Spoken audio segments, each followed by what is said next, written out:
lug that attaches to a musket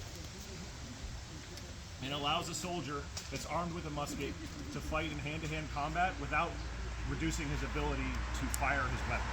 This was actually kind of revolutionary for the point, so when you're seeing soldiers armed with a rifled musket and a lug bayonet, a socketed lug bayonet, you're actually seeing the evolution of about 300 to 400 years, of several hundred years of military technology. A lot of this traces back to the original, the English Civil War, where they were fighting with pike and musket, where half of your infantry would be armed with a black powder firearm, a matchlock black powder firearm, and the other half would be armed with a pike, a large 12 to 16 foot long pike. What the pike does, what the pikeman's job was to defend the infantry, the musketeers, against cavalry. Because one of the biggest fears that a infantryman has is being ridden down by a man on horseback, because he has very few ways to defend himself from a man riding him down on horseback with a stick.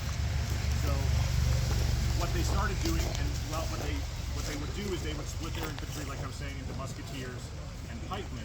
But the problem is that whatever your infantry is doing, half of your men are not being used effectively.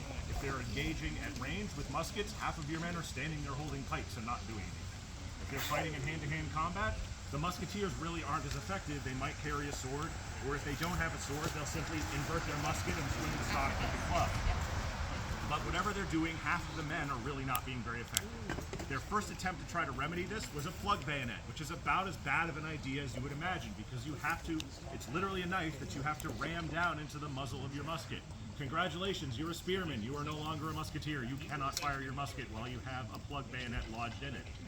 So they became tactics to try to feint cavalry charges to get musketeers to fix their bayonets and then no longer be able to engage the enemy at range.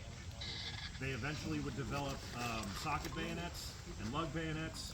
The problem with the early ones is they had a tendency to fall off. But once they've gotten to a socketed bayonet with a lug, it's able to hold in place effectively without limiting my ability to load and fire this musket from the muzzle. You can run through all the loading and firing that we did earlier today with the bayonet fixed. You do have